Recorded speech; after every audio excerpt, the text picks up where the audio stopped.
அல்-கஸ்ஸாம் படையினுடைய தலைமை அதிகாரியாக தலைமை தளபதியாக யஹ்யா சின்வர் அவர்களுடைய சகோதரர் தெரிவு செய்யப்பட்டுள்ளாரா? வடக்கு காசாவினை முழுமையாக ஆக்கிரமிப்பதற்கான இஸ்ரேலிய ஆக்கிரமிப்பின் புதிய திட்டங்கள் வெற்றி அளிக்குமா?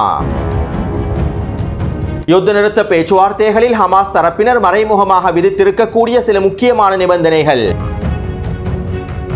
பலஸ்தீனியர்களுடைய கிரிப்டோ கரன்சி கணக்குகளை முடக்கிய இஸ்ரேலிய ஆக்கிரமிப்பு. பிரிக்ஸ் கூட்டமைப்பில் இணையப்போகும் பலஸ்தீனிய தேசம்.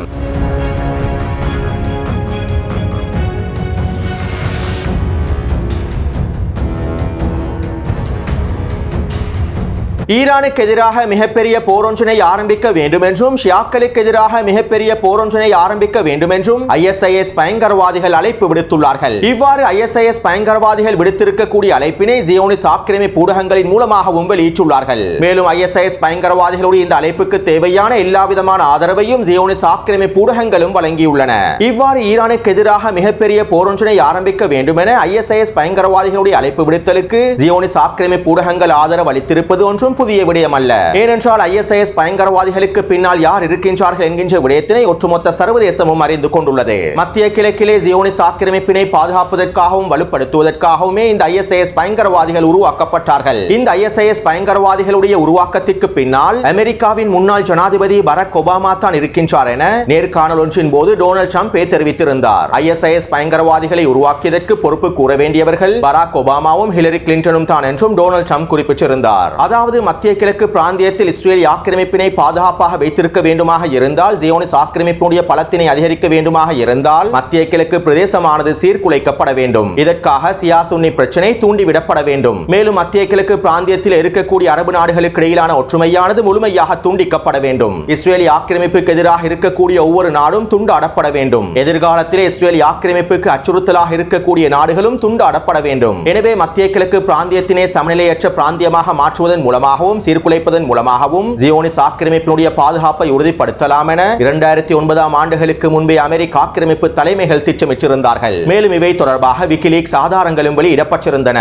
இஸ்ரேலிய ஆக்கிரமிப்பினை மத்திய கிழக்கு பிராந்தியத்தில் பாதுகாப்பதற்காக சிரியாவிலே மிகப்பெரிய உள்நாட்டு போரொன்றை ஏற்படுத்த வேண்டும், ஷியாக்களுக்கும் சுன்னிகளுக்கும் இடையிலே மிகப்பெரிய போரொன்றை ஏற்படுத்த வேண்டும் என 2009 ஆண்டுகளுக்கு முன்பே அமெரிக்க ஆக்கிரமிப்பு தலைமைகள் திட்டமிட்டிருப்பதனை விக்கிலீக்ஸ் மூலம் வெளியிடப்பட்டிருந்தது. இவை தொடர்பாக ஹிலரி கிளின்டன் வெளியிட்டிருக்கக்கூடிய மின்னஞ்சல் விக்கிலீக்ஸ் மூலம் வெளியிடப்பட்டிருந்தது. எனவே இந்த திட்டங்களுக்கு அமைவாகத்தான் 2011 ஆண்டு சிரியாவிலே உள்நாட்டு போரானது ஏற்படுத்தப்பட்டது. மேலும் சிரியாவில் ஏற்படுத்தப்பட்ட இந்த உள்நாட்டு போரின் மூலமாகத்தான் ISIS பயங்கரவாதிகளுடைய விரிவாக்கமும் ஆரம்பிக்கப்பட்டது. ஜியோனிஸ்ட் ஆக்கிரமிப்பின் ஆதரவுடன் ISIS பயங்கரவாதிகளும் இன்னும் பயங்கரவாத குழுக்களும் உருவாக்கப்பட்டார்கள். மேலும் இந்த வஹாபிஸ் ISIS பயங்கரவாதிகளுக்கும் இன்னும் ஏனைய பயங்கரவாதிகளுக்கும் சில அரபு நாடுகள் நேரடியாகவும் மறைமுகமாகவும் முதலீடு செய்திருந்தார்கள். ஜியோனிஸ்ட் ஆக்கிரமிப்புக்கு ஆதரவாக இருக்கக்கூடிய அரபு அடிமை நாடுகள் ISIS பயங்கரவாதிகளையும் ஏனைய பயங்கரவாத குழுக்களையும் வளர்த்து விடுவதற்கான ஆதரவினை வழங்கினார்கள். இப்படியான நிலைமையில் தான் சிரியாவின் யுத்தகலத்திலே ஈரானும் ரஷ்யாவும் களமிறங்கி இந்த பயங்கரவாதிகளை அழித்தொழித்தார்கள். ரஷ்யாவும் ஈரானும் ஒன்றிணைந்து சிரியாவில் இருக்கக்கூடிய இந்த ISIS பயங்கரவாதிகளுக்கு எதிராகவும் இன்னும் ஏனைய வஹாபிச பயங்கரவாதிகளுக்கு எதிராகவும் முழுமையான வேலை திட்டங்களையும் தாக்குதல்களையும் மேற்கொண்டிருக்காவிட்டால் இந்நேரம் மத்திய கிழக்கு பிராந்தியம் முழுவதும் இந்த ISIS பயங்கரவாதிகள் விரிவடைந்திருப்பார்கள். மேலும் இந்த பயங்கரவாதிகள் மூலமாக மத்திய கிழக்கு நாடுகளுடைய ஒட்டுமொத்த சமநிலையும் பாதிக்கப்பட்டிருக்கும். எனவே ஈரானும் ரஷ்யாவும் செய்த மிக முக்கியமான வேலை திட்டங்கள் தாக்குதல்களின் மூலமாகவே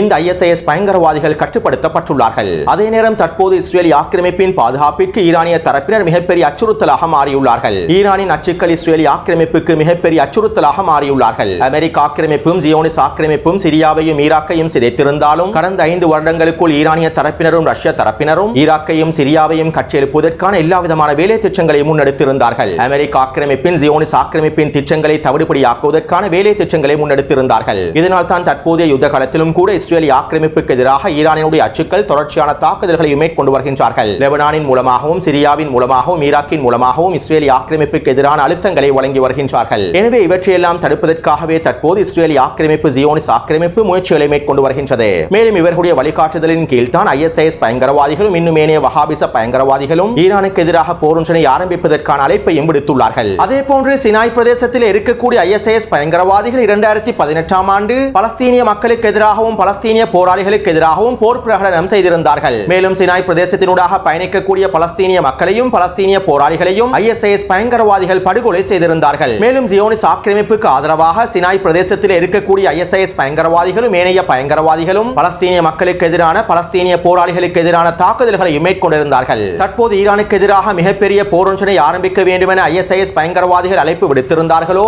அதே போன்றே பலஸ்தீனிய போராளிகள் அனைவரையும் அழிக்க வேண்டும் என 2018ஆம் ஆண்டு ISIS பயங்கரவாதிகள் அழைப்பு விடுத்திருந்ததும் குறிப்பிடத்தக்க விடயமாகும். அடுத்து டொனால்ட் ட்ரம்ப் ஜனாதிபதியாக பதவியேற்றதற்கு பின்பு ரஷ்யா மற்றும் ஈரான் போன்ற நாடுகளுக்கு விதித்திருக்கக்கூடிய பொருளாதார தடைகளை முழுமையாக நீக்குவதாக தேர்தல் பிரச்சாரத்தில் குறிப்பிட்டுள்ளார். ரஷ்யா ஈரான் போன்ற நாடுகளுக்கு விதித்திருக்கக்கூடிய பொருளாதார தடையின் காரணமாக அமெரிக்க டாலருக்கு மிகப்பெரிய பாதிப்புகள் ஏற்பட்டிருப்பதாகவும் மேலும் இந்த பாதிப்புகளில் இருந்து அமெரிக்க டாலரை பாதுகாப்பதற்காகவே இந்த பொருளாதார தடைகளையும் நீக்கப் போவதாகவும் டொனால்ட் ட்ரம்ப் தெரிவித்துள்ளார். அதாவது ரஷ்யா மீதும் ஈரான் மீதும் இன்னும் ஏனைய நாடுகள் மீதும் விதித்திருக்கக்கூடிய பொருளாதார தடையின் மூலமாக அமெரிக்க ஆக்கிரமிப்பினுடைய டாலர்களுக்கே மிகப்பெரிய சேதம் ஏற்பட்டிருப்பதனை டொனால்ட் ட்ரம்ப் உறுதிப்படுத்தியுள்ளார். அத்தோடு டொனால்ட் ட்ரம்பினுடைய இந்த கருத்துக்களுக்கு பிறகு ரஷ்யாவின் பாதுகாப்பு சபையினுடைய துணைத் தலைவர் டிமித்ரி மெட்வெடேவ் இவ்வாறு தெரிவித்துள்ளார். அமெரிக்க ஜனாதிபதி வேட்பாளர் கமலா ஹாரிஸிடமிருந்து நாங்கள் எந்த ஆச்சரியத்தையும் எதிர்பார்க்கவில்லை. மேலும் டொனால்ட் ட்ரம்ப் ஜனாதிபதியாக தேர்ந்தெடுக்கப்பட்டாலும் அவர் ரஷ்யாவுக்கு எதிரான போக்கையே ஆதரிப்பார். தவிர்க்க முடியாத ஒரு புதிய உள்நாட்டு போரின் மூலம் அமெரிக்க ஆக்கிரமிப்பின் சரிவு ஏற்படும். அதுவரை ரஷ்யா மீதான தடைகள் தொடரும் என்றும் ரஷ்யாவின் பாதுகாப்பு சபையினுடைய துணைத் தலைவர் தெரிவித்துள்ளார். உண்மையிலேயே அமெரிக்க ஆக்கிரமிப்பு ஒரு தவிர்க்க முடியாத உள்நாட்டு போரை நோக்கி நகர்ந்து கொண்டிருக்கின்றது.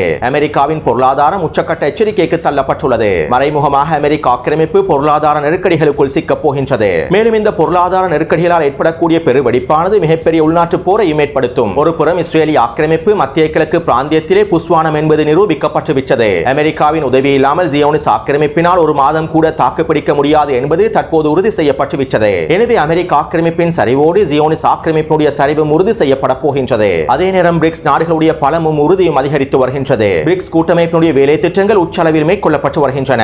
உலகின் புதிய ஒழுங்காக ரஷ்யாவின் மல்டிபோலார் வேர்ல்ட் திட்டம் பயணிக்கின்றது. எனவே இந்த உலகமானது ஒரு புதிய ஒரு ஒழுங்கை நோக்கி நகர்ந்து கொண்டிருப்பதனை எங்களுக்கு தெளிவாக அவதானிக்கலாம். அத்தோடு ரஷ்ய அதிபர் புட்டின் பலஸ்தீனிய தேசத்தையும் பிரிக்ஸ் கூட்டமைப்பில் இணைத்துக் கொள்வதற்காக அழைப்பு விடுத்துள்ளார். இதற்கமைவாக வருகின்ற அக்டோபர் 22ஆம் தேதி ரஷ்யாவில் நடைபெறப் போகின்ற பிரிக்ஸ் கூட்டமைப்புக்கு பலஸ்தீனிய பிரதிநிதிகளும் கலந்து கொள்ளப் போகின்றார்கள். மேலும் குறித்த அமர்வின் போது பிரிக்ஸ் கூட்டமைப்பில் இணைந்து கொள்வதற்கான விண்ணப்பங்களையும் பலஸ்தீனிய பிரதிநிதிகள் சமர்ப்பிப்பார்கள் என்றும் குறிப்பிடப்படுகின்றது. அடுத்து செங்கடல் பிரதேசத்திலே அமெரிக்க ஆக்கிரமிப்பினுடைய தோல்வி தொடர்பாக அமெரிக்க ஊடகங்களே வெளிப்படையான செய்திகளை வெளியிடுவதற்கு ஆரம்பித்து விட்டன. இதற்கமைவாக ப்ளூம்பர்க் ஊடகமானது இவ்வாறு செய்திகளை வெளியிட்டுள்ளது. கடல் பாதைகளின் சுதந்திரத்திற்கு யமன் தரப்பினர் மிகப்பெரிய சவாலாக மாறிவிட்டார்கள். பொருளாதார நெருக்கடிகளுக்கு மத்தியில் இருக்கும் யமனியர்கள் வல்லரசுகளையே வீழ்த்திவிட்டார்கள். அமெரிக்காவினால் செங்கடல் பிரதேசத்தில் யமனுக்கு எதிராக எந்தவிதமான வெற்றிகரமான நடவடிக்கைகளையும் மேற்கொள்ள முடியவில்லை. மேலும் இஸ்ரேலிய ஆக்கிரமிப்பினுடைய தெற்கு துறைமுகமான ஈலாட் துறைமுகத்தையே யமன் தரப்பினர் முழுமையாக திவாலாக செய்துவிட்டார்கள் என்றும் ப்ளூம்பர்க் ஊடகமானது செய்திகளை வெளியிட்டுள்ளது. இதைத் தொடர்ந்து உலகிலேயே இராணுவ சக்தி வாய்ந்த 10 நாடுகளுடைய பட்டியலில் யமனியர்களையும் இணைத்துக் கொள்வதற்கான எல்லாவிதமான தகுதிகளும் அவர்களிடம் இருக்கின்றது என சீனாவின் வெளியுறவுத்துறை அமைச்சகமும் தெரிவித்துள்ளது. அத்தோடு நேற்றிரவும் யமன் ஹவுதி ராணுவத்தினர் அமெரிக்க போர்க்கப்பலுக்கு எதிராக ஏவுகணை தாக்குதல்களையும் ட்ரோன் தாக்குதல்களையும் மேற்கொண்டுள்ளார்கள். மேலும் இந்த தாக்குதல்கள் வெற்றிகரமாக மேற்கொள்ளப்பட்டிருப்பதாகவும் தெரிவிக்கப்படுகின்றது. அடுத்து நேற்றைய தினம் ஹிஸ்புல்லா ராணுவத்தினர் ஆக்கிரமிக்கப்பட்ட வடக்கு பிரதேசத்தில் மொத்தமாக 7 தாக்குதல்களை மேற்கொண்டிருந்தார்கள். அதிலும் குறிப்பாக நேற்றிரவு அபிரிம் பிரதேசத்திலே நிலை கொண்டிருக்கக்கூடிய இஸ்ரேலிய ஆக்கிரமிப்பு சிப்பாய்கள் இலக்கு வைத்து அதிரடியான ட்ரோன் தாக்குதல்களையும் கவசெதிர்ப்பு ஏவுகணை தாக்குதல்களை மேற்கொண்டுள்ளார்கள். இந்த தாக்குதலினால் களத்தில் இருக்கக்கூடிய 5க்கும் அதிகமான சிப்பாய்கள் கொல்லப்பட்டும் படுகாயமடைந்து இருப்பதாகவும் லெபனான் ஊடகங்கள் குறிப்பிட்டுள்ளன.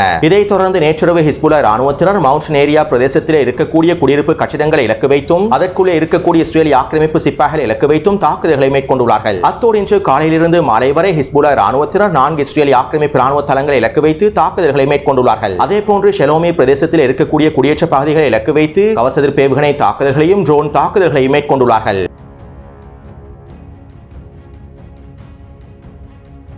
இஸ்ரேலிய ஆக்கிரமிப்பு இனப்படுகொலை பயங்கரவாத பாதுகாப்பு அமைச்சருடைய வேண்டுகோளுக்கு அமைவாக பலஸ்தீனியர்களுடைய பல கிரிப்டோ கரன்சி கணக்குகள் முடக்கப்பட்டுள்ளன. அதிலும் குறிப்பாக பைனான்ஸில் இருக்கக்கூடிய பலஸ்தீனியர்களின் அதிகளவான கணக்குகள் முடக்கப்பட்டிருப்பதாகவே தெரிவிக்கப்படுகின்றது. இஸ்ரேலிய ஆக்கிரமிப்பு பயங்கரவாத பாதுகாப்பு அமைச்சருடைய இந்த செயற்பாடுகளை தொடர்ந்து குறித்த தடைகளை நீக்குமாறு ஸ்கைலைன்ஸ் மனித உரிமை அமைப்பானது கோரிக்கை விடுத்துள்ளது. காசாவில் உள்ள பயங்கரமான மனிதாபிமான நெருக்கடிகளுக்கு மத்தியில் பலஸ்தீனியர்கள் மீதான நிதி கட்டுப்பாடுகளை விதிக்கக்கூடிய தடைகளை நீக்கிவிட வேண்டும் என பைனான்ஸ் நிறுவனத்திடம் கோரிக்கை விடுக்கின்றோம். பலஸ்தீனியர்கள் மீதான டிஜிட்டல் மற்றும் நிதி முறைகளை இறுக்குவது தொடர்பாக உலகளாவிய நிறுவனங்கள் எடுத்திருக்கக்கூடிய முடிவுகள் கவலை தரக்கூடிய முடிவுகளாகவே இருக்கின்றன. காசாவிலே பலஸ்தீனியர்களுக்கு நடைபெறும் இனப்படுகொலை மற்றும் பொருளாதார முற்றுகையின் காரணமாக அவர்கள் மிக கடுமையான நிதி சிக்கல்களை எதிர்கொள்கின்றார்கள். மேலும் பலஸ்தீனியர்களின் கிரிப்டோ கரன்சி சொத்துக்கள் கைப்பற்றப்பட்டிருப்பது அவர்களுடைய நிலைமையை மேலும் மோசமாக்கும் என்றும் குறித்த மனித உரிமை அமைப்பானது கோரிக்கை விடுத்துள்ளது. அதாவது காசாவில் இருக்கக்கூடிய வங்கிகள் மற்றும் ஏடிஎம் இயந்திரங்கள் அனைத்தும் முழுமையாக தரைமட்டமாக்கப்பட்டு விட்டன. இதனால் அதிகளவான பலஸ்தீனியர்கள் கிரிப்டோ கரன்சி சொத்துக்கள் மூலமாகவே கொடுக்கல் வாங்கல்களை மேற்கொள்கின்றார்கள். மேலும் இந்த கிரிப்டோ கரன்சி மூலமாகவே காசாவில் இருக்கக்கூடிய பலஸ்தீனிய மக்களுக்கு தேவையான உதவிகளையும் கொண்டு செல்வதற்கான வேலை திட்டங்களும் மேற்கொள்ளப்பட்டிருந்தன. இப்படியான நிலைமையில் தான் இஸ்ரேல் ஆக்கிரமிப்பின் பயங்கரவாத பாதுகாப்பு அமைச்சர் பலஸ்தீனிய மக்களுடைய கிரிப்டோ கரன்சி கணக்குகளையும் முடக்கியுள்ளது. அதிலும் குறிப்பாக பைனான்ஸில் இருக்கக்கூடிய அதிகளவான பலஸ்தீனியர்களுடைய கணக்குகளையும் முடக்கியுள்ளது. அதே நேரம் ஏனைய கிரிப்டோ கரன்சிகளையும் பலஸ்தீனிய மக்கள் பயன்படுத்தி வருகின்றார்கள் என்பதும் குறிப்பிடத்தக்க விடயமாகும். அடுத்து காசாவின் யுத்த நிறுத்த பேச்சுவார்த்தைகள் தொடர்பாக பல்வேறுபட்ட தகவல்கள் வெளியாகிய வண்ணம் இருக்கின்றன. இன்றிரவு அல்லது நாளை மறுதினம் அமெரிக்க ஆக்கிரமிப்பு தரப்பினர் காசாவிலே யுத்த நிறுத்தத்தினை ஏற்படுத்துவதற்கான புதிய முன்மொழிவை முன்வைக்கப் போவதாகவும் தெரிவிக்கப்படுகின்றது. மேலும் ஜோ பைடன் மற்றும் கமலா ஹாரிஸ் இணைந்து வழங்கக்கூடிய இந்த புதிய முன்மொழிவுதான் இறுதி முன்மொழிவாகவும் இருக்கும் என்றும் இந்த முன்மொழிவை நிராகரித்தால் பேச்சுவார்த்தைகள் முழுமையாக முடிவுக்கு வந்துவிடும் என்றும் அமெரிக்க ஆக்கிரமிப்பு தலைமைகள் குறிப்பிட்டிருப்பதாக என்பிசி ஊடகமானது செய்திகளை வெளியிட்டுள்ளது. அதே நேரம் ஹமாஸ் தரப்பினரும் அவர்களுடைய நிபந்தனைகளில் சில கட்டுப்பாடுகளை விதித்துள்ளார்கள். இந்த கட்டுப்பாடுகள் புதிய நிபந்தனைகள் அல்ல. ஏற்கனவே அபு உபைத் அவர்களும் இவை தொடர்பாக தெரிவித்திருந்தார். மேலும் பலஸ்தீனிய தலைமைகளும் இவை தொடர்பாக மத்தியஸ்தர்களிடம் ஏற்கனவே தெரிவித்திருந்தார்கள். அதாவது காசாவில் இருக்கக்கூடிய கொல்லப்பட்ட இஸ்ரேலிய பணைய கைதிகளுக்கும் உயிரோடு இருக்கக்கூடிய இஸ்ரேலிய பணைய கைதிகளுக்கும் ஒரே விலையை தான் இஸ்ரேலிய ஆக்கிரமிப்பு செலுத்த வேண்டும் என ஹமாஸினுடைய தலைமைகள் குறிப்பிட்டுள்ளார்கள். உயிரோடு இருக்கக்கூடிய ஒரு இஸ்ரேலிய பணைய கைதிக்கு எத்தனை பலஸ்தீனிய பணைய கைதிகள் விடுதலை செய்யப்படுகின்றார்களோ அதே போன்ற கொல்லப்பட்ட இஸ்ரேலிய பணைய கைதிக்கும் அதிகளவான பலஸ்தீனிய பணைய கைதிகள் விடுதலை செய்யப்பட வேண்டும் என்று குறிப்பிட்டுள்ளார்கள். ஏனென்றால் இஸ்ரேலிய ஆக்கிரமிப்பின் வான்வழி தாக்குதலின் மூலமாகத்தான் இஸ்ரேலிய ஆக்கிரமிப்பின் பணைய கைதிகள் கொல்லப்பட்டுள்ளார்கள். எனவே பணைய கைதிகள் கொல்லப்பட்டதற்கான பொறுப்பையும் இஸ்ரேலிய ஆக்கிரமிப்பை ஏற்றுக்கொள்ள வேண்டும். இதனால் உயிரோடு இருக்கக்கூடிய பணைய கைதிகளுக்கு வழங்கப்படக்கூடிய அதே விலையை தான் கொல்லப்பட்ட இஸ்ரேலிய பணைய கைதிகளுக்கும் வழங்க வேண்டும் என்றும் ஹமாஸ் தலைமைகள் தெளிவாக குறிப்பிட்டுள்ளார்கள். அதே போன்று ஹமாஸ் தரப்பினர் ஒப்பந்தத்தின் முதலாவது கட்டத்திலேயே அதிகளவான பலஸ்தீனிய கைதிகள் விடுதலை செய்யப்பட வேண்டும் என்றும் குறிப்பிட்டிருப்பதாகவும் சில தகவல்கள் வெளியாகியுள்ளன. அடுத்து வடக்கு காசாவில் இருக்கக்கூடிய பலஸ்தீனிய மக்களை மத்திய காசாவை நோக்கி நகர்த்துவதற்காகவும் வடக்கு காசாவிலே ஆக்கிரமிப்பு தாக்குதல்களை மேற்கொள்வதற்கும் புதிய திட்டங்கள் முன்மொழியப்பட்டுள்ளன.